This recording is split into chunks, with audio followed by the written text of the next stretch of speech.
Okay, so they can hear me. Now we got to turn you guys up. Hey everybody, we're doing audio as usual.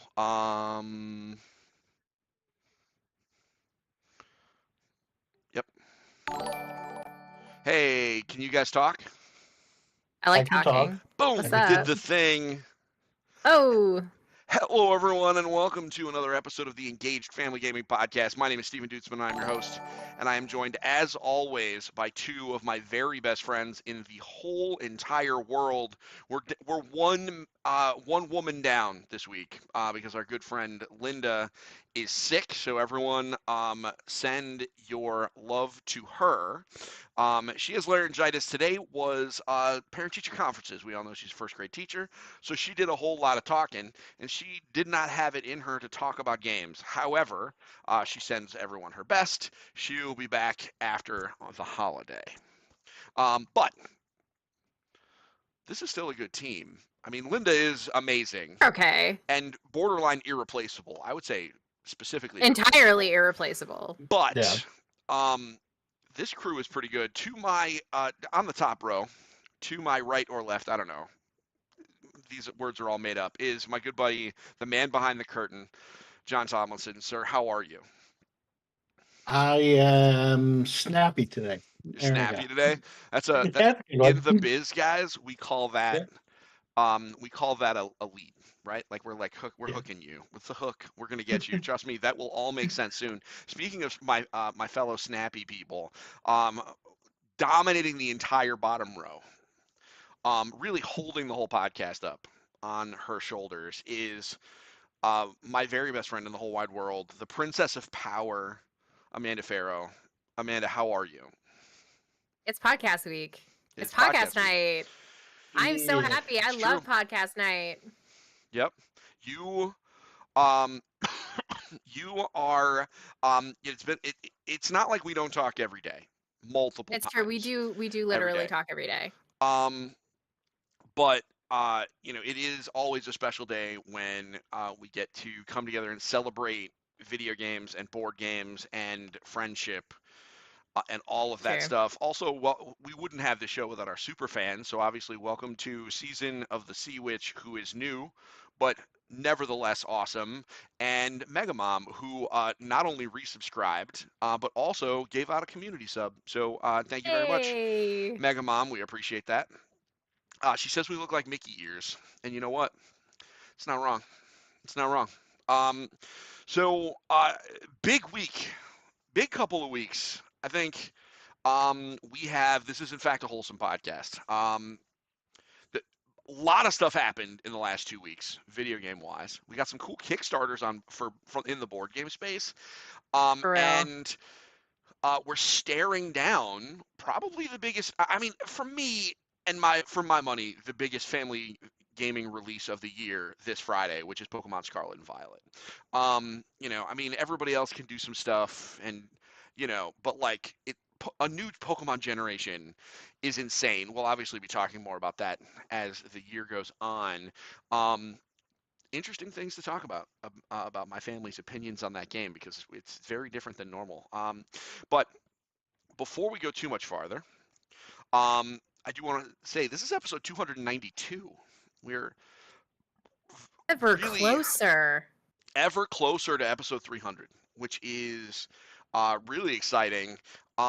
What's kind of wild is I think episode 300 will be, if I'm doing the math right, I think episode 300 will be around EFG Con.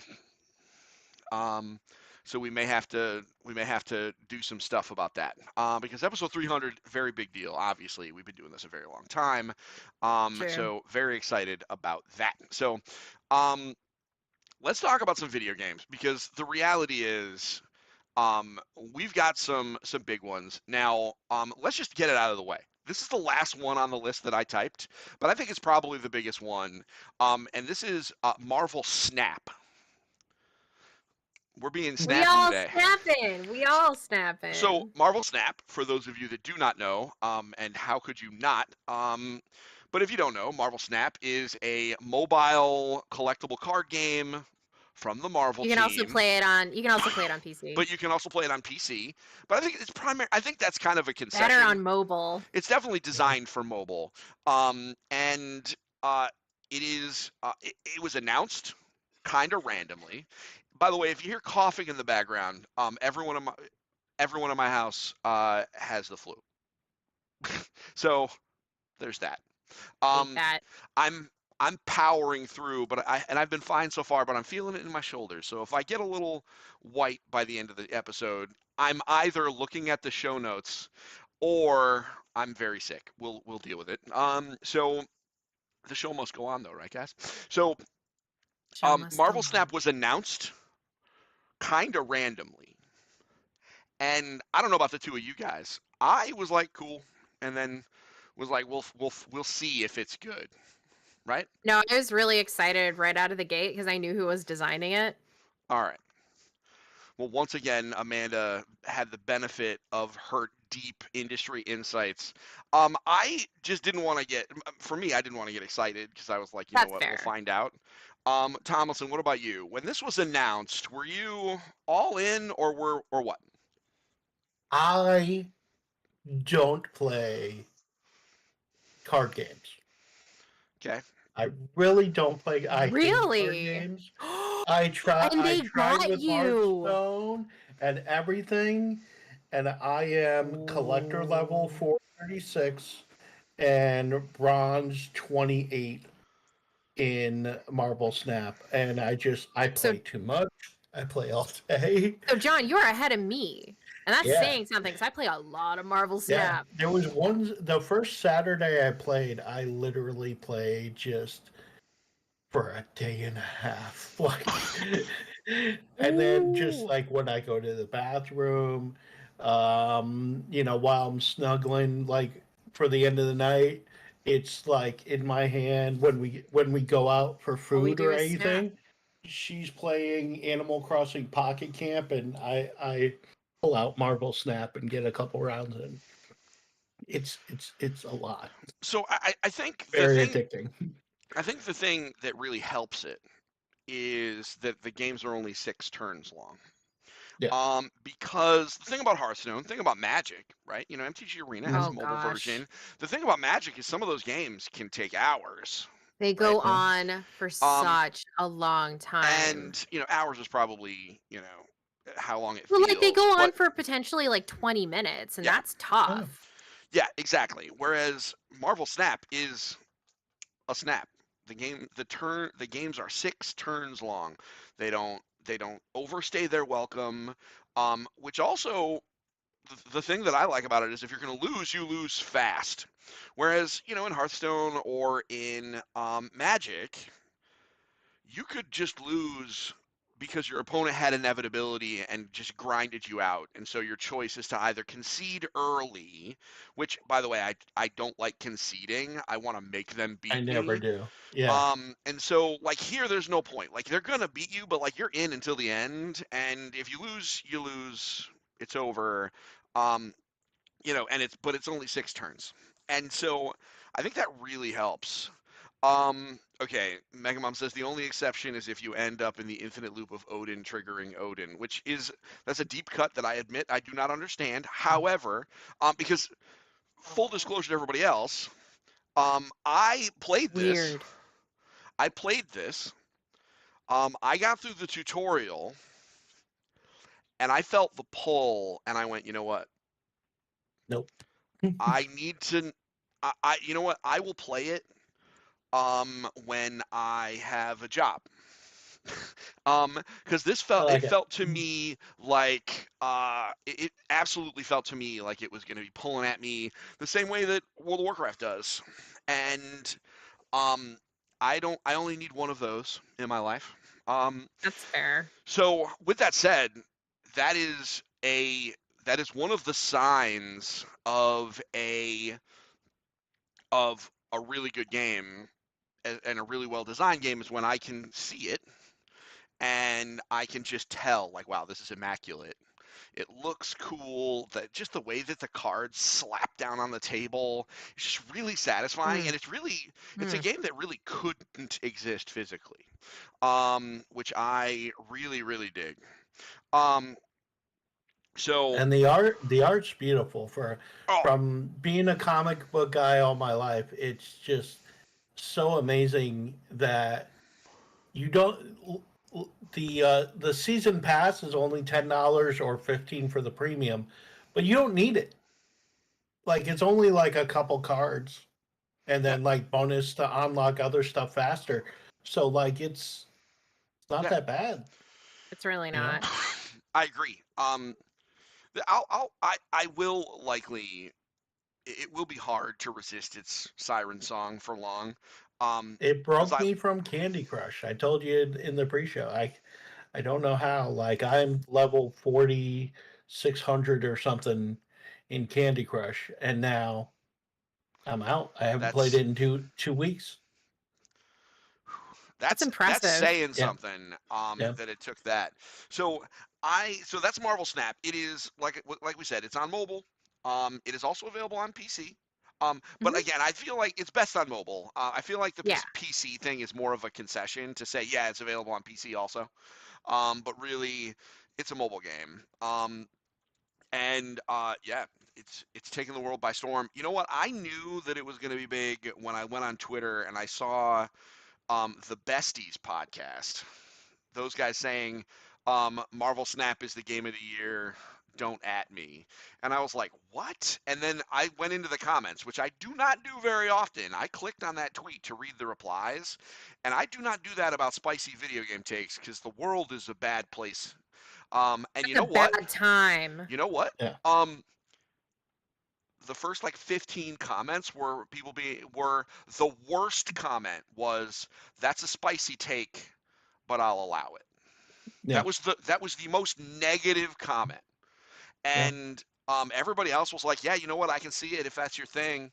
Yeah, you know what? I really love it. And in a year when we have Elden Ring and God of War Ragnarok, I for people to know. very I know. comfortably say, yeah, you know what? This like free to play like mobile card game featuring Marvel characters where like, you know, it's game of the Yeah, year. Like it's just crazy. It'll be really interesting to see. it snuck up on me a Yep. lot. Like I've been waiting every second from the credits of the last God of War to this, Yep. and as unless I'm next to my PS5, I'm playing Marvel Yeah. Snap. Absolutely. So that is Marvel Snap. Speaking of games that have their hooks in people, I want to talk about a game that has had its fangs in me. Um, Oh, jeez. and that is Vampire Survivors. Ooh, Mr. Tomlinson, have you ever heard of this one? I heard about it. I watched the trailer 2 weeks ago when we spoke about it for a few minutes. It looks like that old Smash TV that we used to play when we were kids in the arcades and stuff like that. Yeah, I'm it in for it. it looks like that, but it is Mm, so much more. I know Um, it's so much more. Vampire Survivors is a it is out right now. It's on Steam. It's on Xbox Game Pass. Um, I don't know if it's on Switch yet. I don't believe it is, but I'm sure it will be at some point. Um, the listen, I can make bold predictions. Your vast industry knowledge cannot overpower my I prediction. am not overpowering anything. I was just shaking my head. That's all I did. That's all I did. um, so anyway, Vampire Survivors. Basically, it's a roguelike twin stick shooter. And you play as characters that are vaguely Castlevania-ish. And you roll through various levels, and the idea is over time, you level up your weapons, and you are the bullet hell. Is the kind of the tagline where basically, as the game progresses, you are just emanating just this aura of like bullets and whips and throwing daggers and birds that fly Garlic. around you, and then the garlic shield and whatever. And the idea is your job is to kind of survive, but then there are objectives within each level that you're trying to complete, and treasures that you're trying to find, and the monsters get progressively more powerful. And while you're fighting the monsters, you find treasure chests that give you gold, and you keep the gold in between fights, so that you can spend those to upgrade your characters, etc., etc. It's that kind of thing. Um, it is way better than it has any right to be. The characters are all very subtle differences, in that there's only a little bit between each one. They each have a starting weapon, and they'll have like a different like power. But other than that, they're just Hmm. the same dude, and just with different pixels. And it turns out that you can build depending on what drops in your first couple of kills or your first couple of levels. You have these elaborate builds of, oh well, if you get this, then you need to get this other thing because it combos off of that, and then if you're getting these two things, And then you need to creates get a this other new thing. thing. And eventually you get them exactly. You get two things. They eventually combo out into do something absolutely bananas. And it is just so cool to watch it, and it is so satisfying to like get to the end game of each stage because each one only lasts a half hour tops. Um, and when you get to that like 25-minute mark and you are just You're a humming. monster. And if your combo went right, if your combo didn't go right, you don't make it to 25 minutes. They overpower you. The monsters come in the thousands. But if you do make it, then you just have this machine. So it's got like this really cool engine building mechanic to me. That's kind of how it feels to me, is that I'm building a little engine based on my favorite pieces, and you can experiment with other ones. It's If you have an Xbox, I feel like this is absolutely required playing right now if you have Xbox Game Pass. I think it is very cool. This is going to be, how we talk about, and I'll talk about this on social when we kind of unleash this campaign. We talk a lot about if you set the Xbox up Hmm. and give yourself a simple game to play on Christmas morning while you wait for other things to download for updates. This is absolutely a game that suits for that because you'll be able to download it quickly. It'll be right there. It's pick up and play. It's very easy. Is it? It's not inappropriate for families. It says Vampire Survivors, but like it's Castlevania on the NES. Um, and so this is going to be, how like last year I was talking about Mighty Goose, and I was like, yeah, just get Mighty Goose. It's a cool little tank game, and you're a goose driving a tank. And I was like, it's a quick little thing. You'll probably never play it. The difference is, this is one of those games that, you might while you're downloading Halo, maybe you play it, and then you know what? Maybe you just don't play Halo for a little bit because you're playing Vampire Survivors, and that's okay. That's okay. Amanda, what do you think? I know that you've played this game also. I played this game a lot. I caught onto it in the summertime after my husband was like playing it on his Steam Deck when we were in Canada. I was like, all right, I mean, this game looks kind of cool, but I don't really see the appeal. And then I started playing it, and I was like, And then you saw oh the appeal. no. And it is really fantastic. The design of it is elegant, where it feels like you're spending zero time playing it, and then you blink and like 20 minutes have gone by, and you're like, I haven't looked up in 20 minutes. Oh my goodness. Um, but yeah, I really, really enjoy Vampire Survivors. I think that it is just so sticky and it's simple, right? I love, love, love games that are elegant in their design and force me to think differently. So that's Yeah. what Vampire Survivors has done for me. 100%. 100%. I absolutely love this game. It is so much better than it has any right to be. And I know I throw that around a lot, but like this is one of those games that just it is so much better than the sum of its parts. It is very cool. And I haven't even unlocked all the characters. There's a big old character unlock screen, and like I've unlocked like a dog and just like some wild stuff. And I know that more are coming. As far as like unlocking more characters, like I definitely have not filled out that entire screen. And I just can't wait to see what other stupid stuff they come up because as you unlock characters, a lot of them have a weapon that they bring with them, and that is like you play that, and then you can unlock their weapon for use as other characters, and that adds that into the rotation, which adds a whole nother layer of what happens if you combo these things together, etc. Wait So till you unlock the lady that throws cats. there's a lady that throws cats. Hmm. Oh, that sounds pretty awesome. It's Um, pretty great. so that is Vampire Survivors. Huge fan of that game. Can't wait to see it. All right, is it grown up time? I Can we have a think little bit of so. grown up time? Yeah. Little game came out last week for the grown ups. Definitely not for the kids. Um, God of War Ragnarok. Um, I am not finished with this game. It is much longer than the first one. Well, A the lot. last one. I Yeah. can't. What's crazy about this is we can't say it's the first one, No. right? God of War 2018 It's like was, it's like the reboot essentially of the series. yeah. So I am a number of hours into this game. Hmm. Eh, it is the best thing I can say about it is the narrative picks up pretty much right where you left off before. Obviously, some time passes, but it if it just goes and it starts and they're doing the same thing where there's no jump cuts. You're just following Kratos around as he's going on this adventure with his son, and there's a bigger mystery and there's more stuff to do.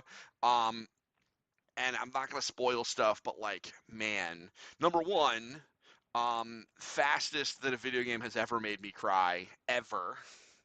Oh, Um, really? and that's saying something Yeah. for a game that's like just a crazy old action game, right? Like at the end of the day, God of War back in the day when it was originally when it was originally released, it was a pulpy like just like crazy action game. Like it wasn't meant to be taken seriously. It was meant No, to not be really.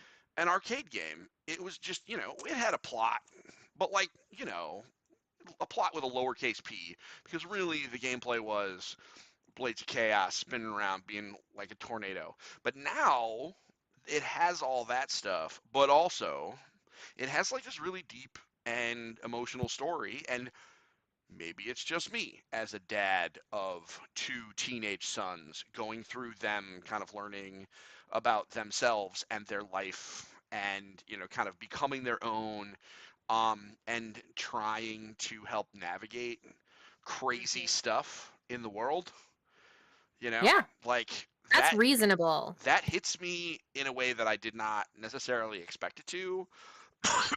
But also, and I'm sure John will have some comments too. It's also freaking gorgeous. Like Absolutely. every frame of animation is immaculate. Yeah, I Every have one frame. of those nice LG C1 uh, made for 4K gaming TVs, and it's just amazing. Like Yeah, I love it. Season of the Sea Witch just sits there and she just watches me play every night. She it's loves it. it's astonishing how pretty it is. I took a Yeah. picture of the start because the very first scene is Mhm. Kratos breathing in a cave. Not a spoiler. Beginning of the game, he's in a cave. So And I'm if you guessing. want, you could watch me on Twitch. I will be streaming it every night. So Well, we'll put that in the every chat. night I play. Absolutely. The opening scene, legit, is him sitting in a cave. And I took and just breathing, literally just breathing. And I took a short video of it and I sent it to my parents and my sister and I was like, "Yeah, video games." And all of them were like, "Whoa." Because Yeah. it's just literally just him breathing and it was out of control, let alone him going through these absolutely gorgeous environments and fighting these crazy monsters, etc. So here's my advice: if you have a PlayStation 5, it does apparently run pretty well on PlayStation 4. I can't speak to that firsthand, but according to the internet, it was designed to work on the PS4 and then they improved it to work on the PS5. So if you have a PS4, this is a must play for the grown-ups. Obviously, this is not necessarily inappropriate. This is not necessarily appropriate for the kids. With that said, after you play it, if you want to share it with them, certainly fine. It's not as crass as some of the older versions, um, but it is. I mean, it is the God of War fighting dudes with a big old axe. So, and he does axe things with that axe, among other stuff. So it's kind of gory. Um, but for something to do when the kids go to bed, this is a must play as far as narrative games go. Excuse me. So, and as Tomlinson said, he has been streaming it over on Twitch, and we'll put the link in the show notes. Oh, look at that! Oh, you've been playing it on PS4. Oh, look at Well, that! so I bought the $10 upgrade. When I'm done with it, I give it to my father, who has my old PS4, Oh, and then he will play through it. oh, that's smart. That's smart. Yeah, I was gonna say, sorry, I was muted because my dogs were barking, but I love that. That's great. yeah, That's great. I mean, yeah. that's an awesome. That, So the first one didn't hit my father as much as it hit me, just because, like, like the way that first game is, where it is a distant father coming to grips, being alone with a son that he didn't really take care of. And then this game is just it's a little from bit. the jump, like he's letting his son lead a little. Yeah, And there's so Mhm. much to that. It's so beautiful. And just the yeah, handoff to that and letting him find his own way. That's the yeah, other thing. It's without spoilers, it feels like that journey of growth yeah. that is maturity that, like, we're seeing from a different side, because we saw all those other games. We played those, and Yeah. now we're playing this other one, and it's so much more mature, while the story's mature as well. Like, Hmm. it's watching it grow up. Yeah, absolutely. Well, I mean, and I think it's a great example of how video games have progressed as a medium, and Hmm. the fact that you can have the same properties and just kind of express them in different ways. So that is God of War Ragnarok. Again, it's not going to find its way on any EFG Essentials lists for family gamers. However, um, we when we do our game of the year list, when we do our one game per ESRB rating, that M rating group is going to be rather complicated to do some king making there. So that'll be interesting when we sit down not all that long from now to make that decision. Quickly going through the video game release calendar. Um, the first, I want to talk about three games that have come out already, but are being re-released on different consoles. First is Smurfs Kart, everyone's favorite new kart racer, is hitting Switch today, or is it today? Hold on. So Yeah, Um, that's powerful. today. today, Yep. Smurfs Kart hitting the Switch. Last podcast we talked about it. It was on everything else. Um, Yep. little delay with the Switch version. It happens. Next, Teenage Mutant Ninja Turtles Shredder's Revenge. It's coming to PlayStation 5. And I didn't believe it. I was like, this seems like a weird thing. Like, is this an error? And it turns out, no. The PlayStation 5 was the only console it didn't release at initially. There must have been some kind of an issue with cert or something like that. But they fixed it, Well, and here also they they are. probably waited because it released on Game Pass, so it may have been an exclusive window for like 90 days or something like that. Oh, maybe. Who knows? Either way, there was a delay. Um, Yep.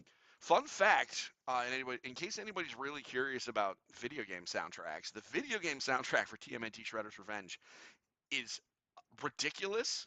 The Shredder theme has the Wu-Tang Clan, and I didn't realize that until like I was just kind of listening to it, and yeah, the theme. Hold on.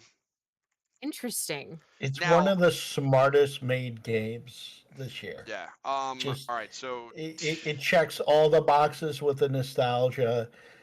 The sounds and the feel of the game just feels like a 30-year-old yeah. Oh beat yeah. 'em up Um. So Turtles game. the Shredder theme is "We Ain't Came to Lose" by Raekwon and Ghostface Killer. And now you might look at the screen and go, "Wow, Steve, you don't strike me as someone who would know who Raekwon and Ghostface Killer are." But first off, Raekwon the Chef is amazing, and I am a huge Wu Tang fan. The Believe it or not, Wu Tang Clan Triumph, first CD I ever bought.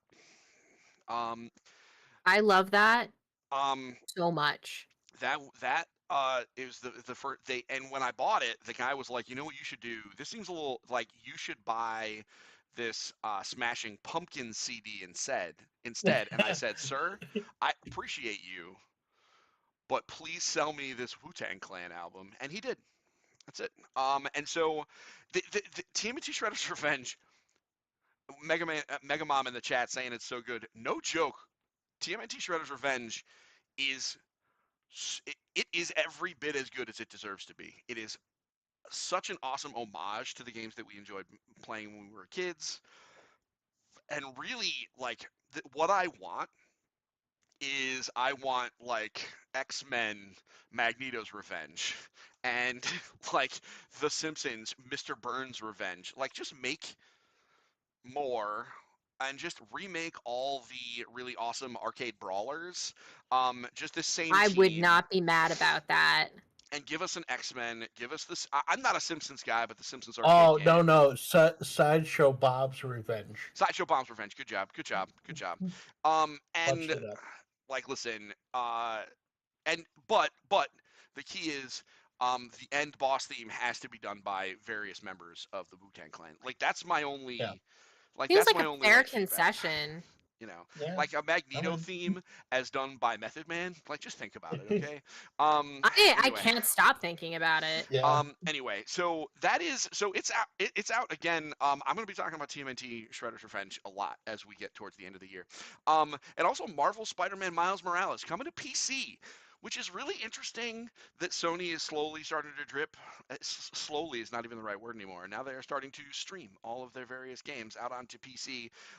So the my favorite part about Sony games coming to PC is all the people that then mod it to put like Yep. Thomas the Tank in every single one of them, because it's like welcome to the Skyrim treatment, everybody. I'm just waiting until I get to play Spider-Man as Macho Man Randy Savage, and once I do that, then my You're whole like You mean unstoppable. what's his name? Bonesaw. Bonesaw. I mean, listen, let's Bonesaw. play as Bonesaw McGraw, and then the end of this week, Pokemon Scarlet and Pokemon Violet. Today was Tuesday on the Pokemon social media channels where they were putting it out and they wanted everybody to choose their allegiance. Which Pokemon are they getting as their starter? Do, do either of you guys have opinions? Because I'm getting Quaxley. Quaxley is my boy. I haven't decided yet, Yeah. honestly. I'm still thinking about it. I'm That's still fair. thinking That's about it. fair. So in the chat, if you have already decided, please let me know. I have been committed to Quaxley since the announcement. I have so I mean, that's far, true. in spite of it is true, I've been loyal to Quaxley. Um, I have managed to be mostly unspoiled, in spite of the fact that that game, a ROM hack was leaked like 2 weeks ago, and people have been streaming it on TikTok. Because Pokemon Company is not very good at taking down TikTok streams. Who is really? And so but I've managed to be mostly unspoiled. I really can't wait. So that and obviously this is the biggest family game release of the year. You know, I mean, it'd be different if there was a Mario or a Zelda or something like. Kirby was great, but I'm Kirby sorry. was very But cool. I'm sorry, Kirby. This is Pokemon. It's tough. It's tough. Oh, Mega Mom saying they usually pick a starter that the oldest doesn't, but they consistently choose fire. So Mega Mom looks like Mega Mom's free to go with Quaxley. So Mega Mom and I might be Team Duck. We'll find out on Friday. Um, So those are the game releases. We do have two interesting Kickstarters for the board game space that I just wanted to highlight relatively quickly. Normally this is Linda's shtick. However, You know what we missed though what did we from the miss? video game calendar? Oh We my didn't get to God, talk about Pentiment. Pentiment. Oh my God, you're right because I skipped to the end.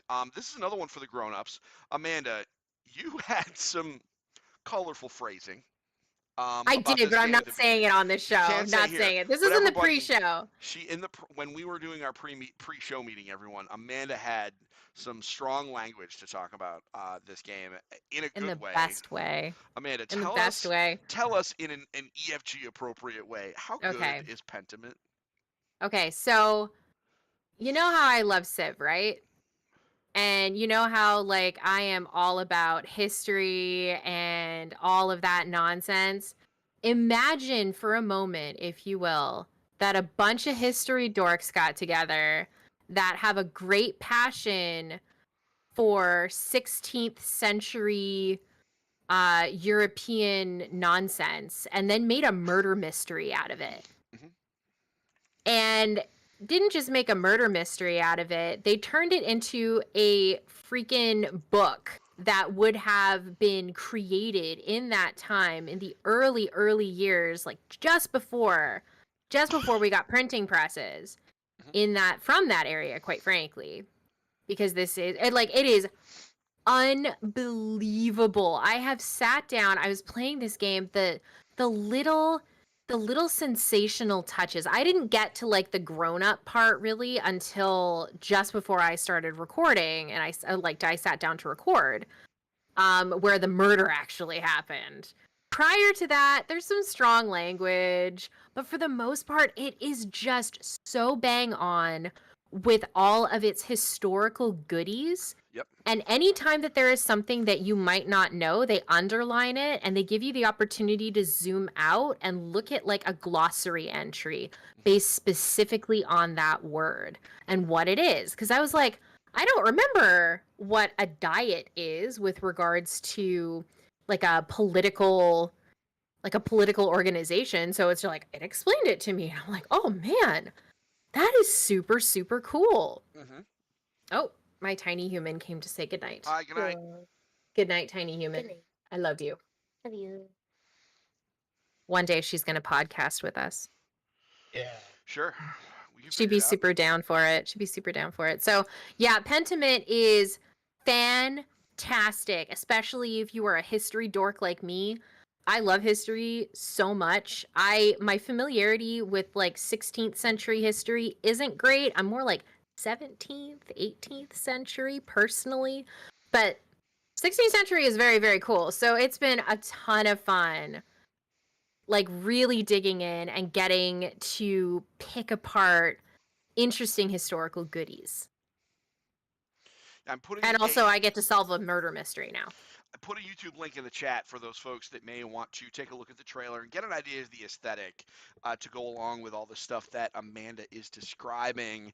Um, this is definitely, I mean, I want to be clear. I have, having watched some footage of this game, it earns its M rating. So please do It not does. let its, It don't let the aesthetic fool you. yeah, the aesthetic is definitely, because what's really interesting is I saw the aesthetic because this has been teased for a little bit, had been shown at a few shows. I've seen the trailer because this is one of those games that was quietly being very, I mean, this is from Obsidian, so like people It wanted this is. game. Yeah. And so Josh Sawyer as narrative director and as game director did an incredible job. And he's a huge history buff. If you follow him on Twitter, you should definitely follow him on Twitter because he's always putting like interesting history nuggets out there. I knew this game had to be coming at some point, or something like it had to be coming at some point. that sounds awesome. So it, it earns its M rating. So I just want to share that. Does that mean it's? I mean, at the end of the day, y'all know your family better than me, but it earns True. its M rating. So, and that is Pentiment. Just to give y'all an idea, IGN gave this a 10. So this is not just me and Amanda, coming out of left field. Like this game is being very critically acclaimed. It's Um, glorious. this is one of those games that I think is going to be really sad that it came out now. because I feel like if this game came out this summer, there would be Game of the Year talk and like all sorts of stuff like that because of how much people really like it, and because it came out like the week after the cutoff for Game of the Year voting for the Game Awards and things like that. I think that's going to be a challenge for it. But we shall see. I mean, not like that really It's heading matters. towards game of the year for me. I mean, listen, that says some stuff. Says some stuff. I love So, video games, y'all. let's talk about some Kickstarters. The first one is a Dungeons and Dragons, and this is a Dungeons and Dragons source book that I forgot to put in the show notes. So I'm gonna put it right here. Um, check it out. Check it out, guys. This is called Dr. Drollin's Dictionary of Dinosaurs. This is a fifth edition paleontology themed role playing game supplement. Interesting. Now, you might be saying to yourself, Steve, what do you mean paleontology themed? Well, I'll tell you what paleontology themed. This is a Dungeons and Dragons supplement that is intended to bring real science into your Dungeons and Dragons table with Not regards weird to science. not weird science. But I mean everything Dungeons and Dragons related becomes weird science. Um, It's no, true. but this is bringing like real dinosaurs into your Dungeons and Dragons table. 30 of them, no less. And more are coming because it still has 6 days to go, and they're adding more dinosaurs as part of the um,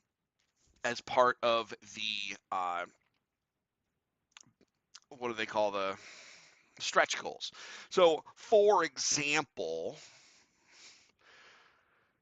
they have the Megalosaurus, Microraptors, Tyrannosaurus, young, um, uh, the Magarosaurus, the Mastodontosaurus, etc. Like they're going crazy, right? But it also has new subclasses, new races, and a whole bunch of Oh, that's not the other. right one. Sorry, guys. Meant to grab this one. My bad. Oh yeah, yeah. Hold on. Did I not put it in? No, Oh, I did though. I Oh, fixed thank it. you. I So got I, it. I My encourage bad. everybody to take a look at this one because I think it's super cool. But you got the next one. The next one is Kids Table Board Games. They're the people we've talked about them before. They did Food Fight. They and so and we've talked about that one a lot. The covers of their games all have a very distinctive style. All of their games Mm-hmm. are family weight and family appropriate. And this is Maple Valley, which is a straight up strategy game. There really just ain't other way to describe it. This is a straight up strategy game. I Um, ain't mad about that. and it looks so cool. If you click the link, you see it's got this absolutely gorgeous animal art style. Like this is kind of like Richard Scarry kind of stuff that I really absolutely love. But this is a meaty game. 1 to 5 players, 8 plus, but 60 minutes playtime. This is not a baby Oh, yeah, game. that's crunchy. But it's still a family weight game. It's set. The idea is that it's set collection, but there's a lot going on here. Um, and yeah, I think this is one of those games that I can't wait to see it at PAX Unplugged, where I will be in the next. Uh, Man, at this point, it's like 2-ish weeks away. Um, 'Cause it's the first weekend in December.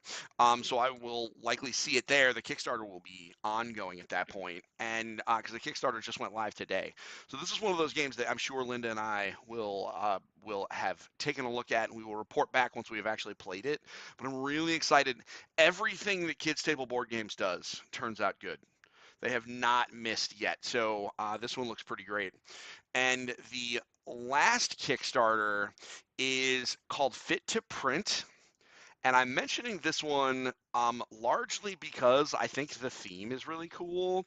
The idea is you are animal people making an old timey newspaper. And so the idea is in the beginning, you go around drafting different components to put in your newspaper images, articles, advertisements, etc. Right? And then and then you build your newspaper. So your board is the blank paper, but it's a grid, and you have to put the various shapes onto the board, but there are limitations. For example, you can't put two pictures next to each other. You can't, whatever. There are different limitations, obviously, because there is the style of a newspaper. And so what you're trying to do is put everything on there that's fit to print. See, you're fitting the shapes on there. You get it? It's pretty cool.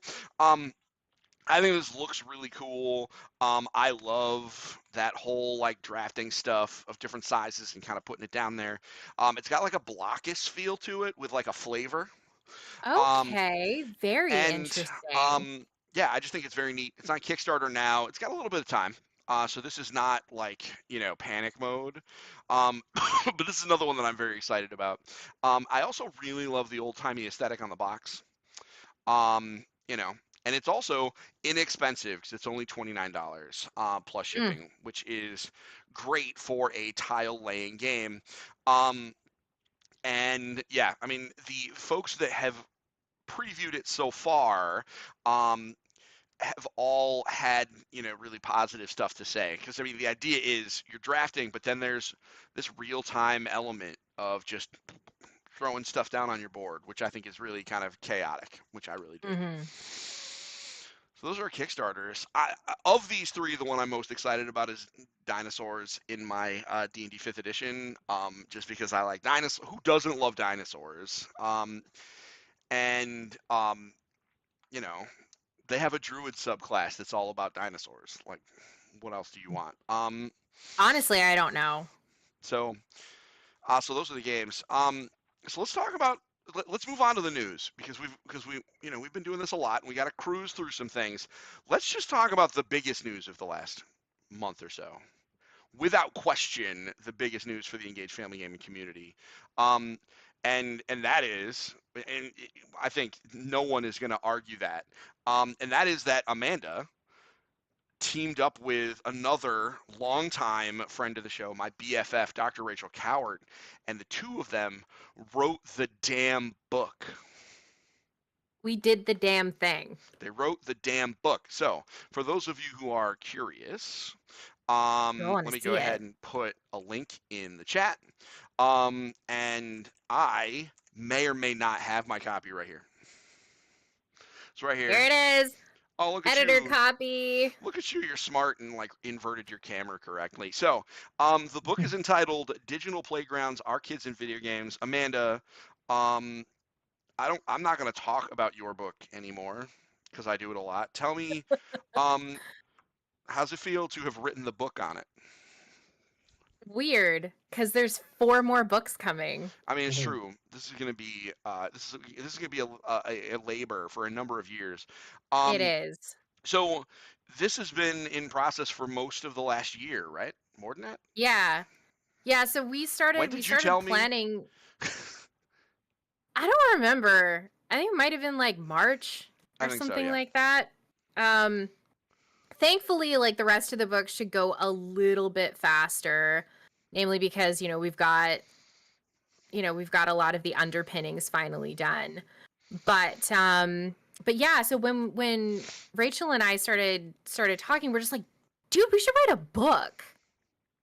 And we started talking to publishers about it, but we hadn't found the right fit yet. So we ended up just kind of, we had this proposal and it was fine, but she did the legwork for the publishing. Like she really did. She's the one that found us a publisher, and we are being published through Carnegie Mellon Press, which is Carnegie Mellon University, which is ETC Press. Mhm. And the first book is actually it's just a primer. Like that's all it is it's just setting you up to learn more about kids and video games, especially for parents that don't necessarily have a lot of experience with that, right? So that's what our goal was to make things more accessible Mhm. for parents that don't understand games. Where honestly, I wrote this for a lot of the parents that I share a neighborhood with, right? That's essentially what I did, or what we did rather. And the subsequent books are going to really dive in depth in a lot of different categories, including like the next book we're going to be diving into games as creative and toxic outlets, and things that parents need to be familiar with when talking to their kids about, about what they need to know about being in digital playgrounds. But the whole series is called Digital Playgrounds. So yeah, it actually, the whole process was really simple, because what I did is I laid out what I wanted to say, and then I'd flag it in Google Docs and be like, Rachel, I need research. Rachel, put research in here, please. Please to help your Amanda with research. And yeah, we kind of just went from there. So it's been a really organic and really wonderful process. And Rachel is the legitimate best. And I don't have to tell you all that, because Rachel has been here. So yeah, the Yeah. book is really cool. You can pick it up through the ETC Press website, which is great. We're also building out a website of our own right now. I will have books with me basically wherever in the heck I go, Hmm. to like conventions and stuff. So if you see me at a convention, you're like, Manda, do you have any books? I'll be like, I got you, because I'm always going to have books. Great. This is one of those things. I mean, when you told me, I was immediately super excited for you because I know that you and Rachel needed to work together. And I'm sorry, you and Dr. Coward needed to work together. And so I think this was this was kind of an inevitability. And I'm super glad that I'm going to take some credit for sticking the two of you into the same space together. Um, Even though I don't know if that's necessarily how it works, I but I'm mean, going to take it credit anyway. honestly, no, it Um, honestly was like, you're the reason that we started working together, because we did a panel together, all of us at PAX East. yep. And that was like my very first interaction with Rachel was at that point. So you're absolutely responsible, because, you're just like, hey, we should do a panel. And I'm like, hey, we should do a panel. And And that's then what happened. Ex- And yeah, it was that was a good time. Hopefully there will be many more. So, um, if you're interested in the book, um, as you can imagine, there will be much discussion of it and its siblings as they arrive. So, if you don't pick it up now, don't worry. You'll have plenty of chances as we talk about it through most of EFG's content moving forward, add into the infinite. So, so that's obviously biggest news in gaming for us, because one of our own made a book, but the industry did do some stuff over the last couple of days, and I thought, you know what? Why don't we talk a little bit about, I guess, the Game Award nominees? Like this little bit of thing. I'm not obviously we can't go over all of them. However, there is one, and we'll put the link in the chat so people can see the various things. If you want to vote, which I encourage everybody to do because it's cool, go to Game Awards. It's thegameawards.com. Not hard to get there. But I want to talk about the best family game category because it's the most relevant to us, and we can all make a choice and see where we go. So, best family game. Um, I know some people like to say it as a pejorative that this is the best Nintendo game, but like, sorry, Nintendo puts out family-friendly games. Like, make family-friendly games, and you'll Maybe compete. make some family friendly games. Yeah. Like, Um, there are lots of wholesome games out there, but the big problem is that the Game Awards does not tend to a lot of like smaller indie games, a obviously. lot of people don't think of smaller indie game. A lot of people don't think about smaller indie games when they think about family games. Like, and this is a It's branding issue true. because Nintendo has been drilled into our heads for so long as being the family thing. You don't think about all these indie games. Like, how many games from that Cozy Direct could have possibly been on this list? But um, I am not part of the voting public. I don't get to nominate, so I get to vote based on what they put up there. So here are their nominees. True. And honestly, I think it's a pretty good batch. So, Kirby and the Forgotten Land from HAL Laboratory and Nintendo, Lego Star Wars: The Skywalker Saga, Mario plus Rabbids: Sparks of Hope, Mm, Nintendo Switch Sports, and Splatoon 3. these are all bangers. Yeah, I mean, All of them are bangers. like exactly. Like okay, there are some indie games that could probably exist that should be on this list, but it's not like any of these are pretenders to the throne. These are all great video games that came out. I can say that with certainty. I have played all of them.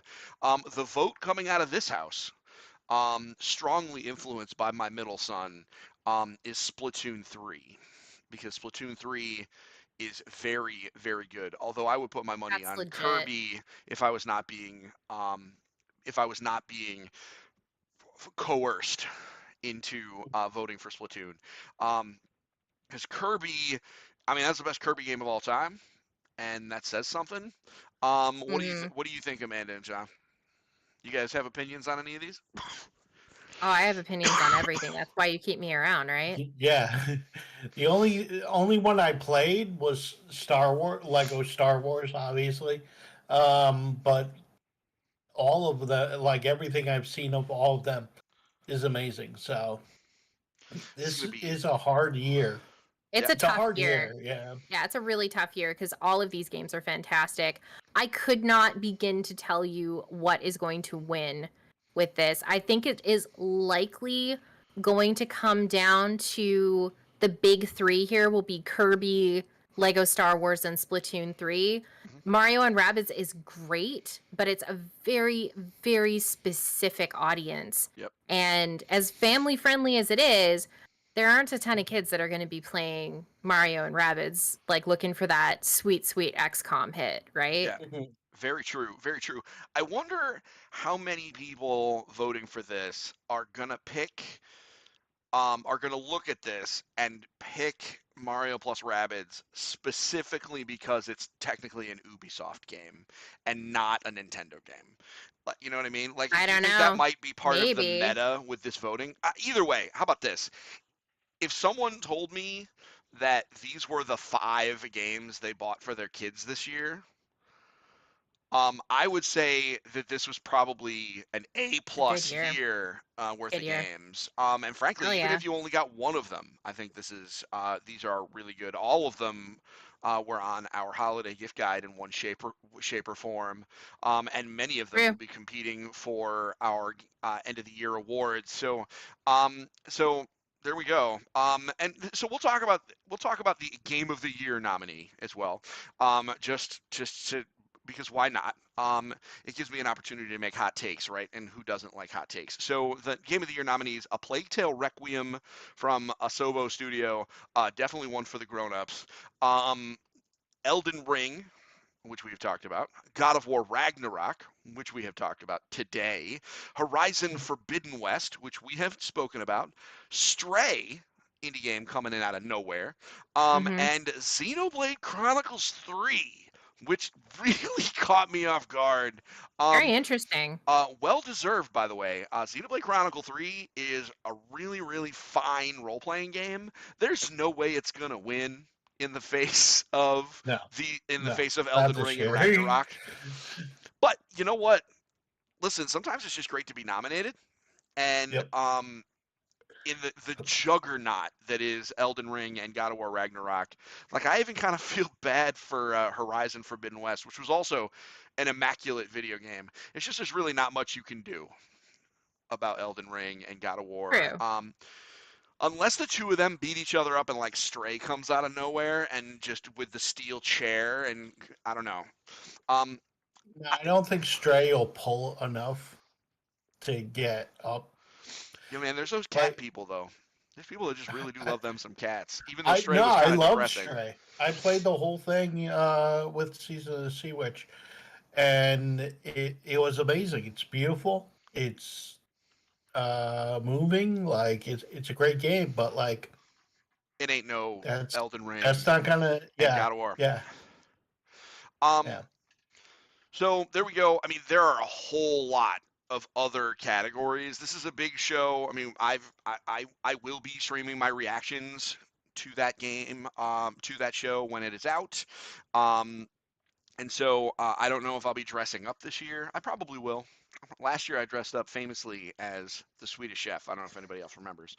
Um, but I So which will. one is your game of the year Oh, my game of from the that year. list? from that list. From From that that list, list. I mean, from that list, I would tend to lean towards God of War Ragnarok. I really loved Elden Same. Ring, what I played of it, but there's something about Kratos that Yeah. just speaks to me. But we'll see. I wouldn't be surprised if Elden Ring carries it away. Um, Amanda? It's likely going to be Elden Ring. That's probably my Yeah. vote. I haven't played a Plague Tale Requiem. I loved A Plague Tale Innocence. I'm planning on playing Requiem over my winter break. I also plan on crying a lot. Yeah. That's another beautiful series, but like very mature game. Uh-huh. Yeah, yeah. That one Yeah. hurts to play. Innocence hurt. Yeah. yeah, But so it was a I haven't beautiful played hurt. them. They're on my list, but I haven't played them yet. Just Yeah, buckle up I'll and get have there. the I'll tissues. get there. yeah. That is what I've heard as well. We're gonna wrap up relatively soon. I have some sick kids, so Yeah. here's what we're gonna do. We're gonna skip the Nintendo Indie Showcase. Nintendo did a whole showcase that made a bunch of Nintendo fanboys mad because it was all cozy games. Last time Mm, it was all farming games. Now it was literally Amanda dot showcase. yes, in fact it was. And it was just Thanks, started Nintendo. and they finish it off with Sports Story, which is not a cozy game, but I think they figured Sports Story would bring everybody back because people have been wanting that. But whatever. Um, we will talk about that soon, or we will talk about the games as they release because a lot of them coming out over the next 6 months or so. Um, but Amanda, tell us about the Civ 6 update because I thought Civ 6 was done. I also thought Civ 6 was done. I have been lamenting Civ 6 for like so long, Yep. and I'm like, when do I get more Civ, y'all? And then as it turns out, I get more Civ soon because Yeah. they announced this update. And it's a leader pass essentially where they're gonna have, I think, what, 6 new leaders Yep. or something like that. 12 new 6 new leaders. leaders, 12 12 new new leaders, leaders. and 6 personas.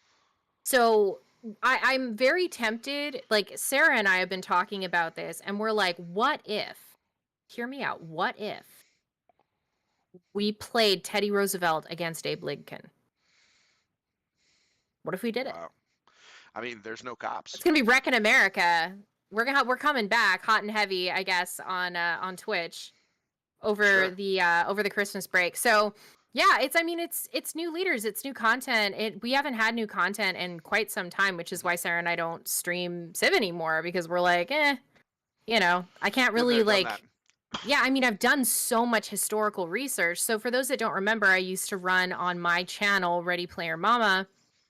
I used to run this show called Wreckin' History, where we played Civ and we talked about history, essentially. Remember how when we were talking about Pentiment, I was telling you it was a history? Yeah, that. So, I mean, it all tracks. It all comes back. Yeah. So, yeah. This is so wild to me because you and I were just waiting for a Civ 7 announcement because I mean Civ is Honestly, yes. one of the biggest franchises in gaming. Unquestionable that there will be a Civ 7. Like, come on. But that's what we were waiting for. Like when I saw Civ hit my Twitter feed, I was like, "Oh, it's time." Is it time? And then it wasn't. But then it It's not kind of time. is at the same time because we get new. I mean, it's a battle pass for Civ, which is great. Um, the only mistake they made was not already pre-authorizing Amanda's credit card. That's the only mistake they made with this announcement. Like, why is she got to even go through the steps, guys? Just take the money. It's just Just take easier. my money. It's okay. I'm Um, always gonna pay it to you for Axis. I got exactly, you. exactly, I'm a um, one woman show. exactly. Why not? Hey, who wants to feel old today? Oh, fine. This one's gonna I'm old. sting. I hate to tell you, this one's gonna sting. Like, how much is it gonna hurt me? Oh, Is this gonna do me a violence? this is oh, I'm definitely choosing violence today. 21 years ago today, November 15th, 2001. Which, by the way, 2001, 21 years ago. Which is kind of terrifying. Which means old enough to drink in the United States. Halo Combat Evolved for one Xbox. I played that in high school. Yep. Yep. There we go, folks. So if you want to feel old today, 21 years ago, Halo Combat Evolved. Um, man, Mm-mm. what a franchise, right? Like Oh yeah. I'm responsible still waiting for for. co-op. I'm still waiting for co-op on the new Halo game because I still haven't played the damn campaign yet because they haven't given me co-op campaign. That was I'm like waiting. 2 weeks ago, so you're good. Did they really? Yeah. Was it 2 weeks ago? I mean, two Oh weeks yeah. ago is like it's the biblical 2 weeks ago. Like it was already, but like some amount of time ago. Oh, okay. I I didn't thought that I was still waiting on it. No, because they released it along with the winter content patch and the Forge, but co-op is there.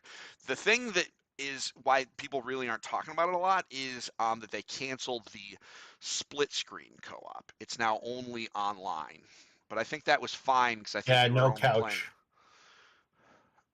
I mean, listen, I think they kind of overpromised on the couch co-op. I mean, It's come on, come on. fine. It's It's a okay. It's how are gonna you? happen. I mean, I was like, guys, as soon as they were like, yeah, it's cool, we're gonna make a Halo game that's gonna run on the Xbox One, that's gonna be a fully open world game, and we're gonna give you split screen, right? Yeah, okay. Fair enough. Um, Fair enough. and Fair I enough. mean, listen, when the warlords say make split screens co-op, you do as the warlord says. Sometimes the warlord gives orders that are bad. So what are you gonna do, right? They tried their hardest, but at least we're getting online co-op, and that is out now. And the Forge, people are already doing some pretty wild stuff. From what I understand. Okay. All So right. anyway, so there we go. Halo Combat Evolved, 21 years old, which is Old enough to absolutely drink. crazy. Old enough to drink. So hey guys, we did it. We did do it. We made it We did the through thing. without an adult. Linda was not here, so we did this without adult supervision. I don't know Fair how enough. that Yeah, happened. mom's not here. Yeah, Mom's mom's not not here. here. That's fine. Well, mom's in the chat. She snuck in there. I forgot to I saw acknowledge her. Yeah. her. I forgot to acknowledge She's her. giving me some love about my book. Well, of course she did. Yes. So because we are all going to perpetually. Oh, she was watching. She's there. As There long she as she is. doesn't have to talk, she'll be fine. Because she can't right now. Obviously, everybody, we will be talking about this book in perpetuity and all of its siblings. I'm sure that there will be talk of it in our next issue of the magazine, and at least in our next newsletter, which if you don't subscribe for any of those things, stay tuned because we're going to be talking a whole lot more about our digital publications in 2023 because we do some really cool stuff. So, everybody, That's fact. I hope you have a wonderful night. We will be back I will be back. Will I be back? Yes, I will be back next week. It is the Tuesday before Thanksgiving. I will likely be playing Vampire Survivors. Um, Whew. or Pokemon. I don't know. We'll decide in the community if anybody has opinions. And then we will be back after Thanksgiving to talk about video games because we will be back for another episode of the Engaged Family Gaming Podcast. Everybody else, hope you have a great night. We will talk to you soon. Hope you enjoyed listening as much as the three of us enjoyed recording, which is a whole lot. So that's putting some pressure on you. True. But Yeah. until next time, John and Amanda, thank you. And You're y'all, welcome. don't forget to get your family game on. We'll see y'all soon. Bye. Bye, everybody.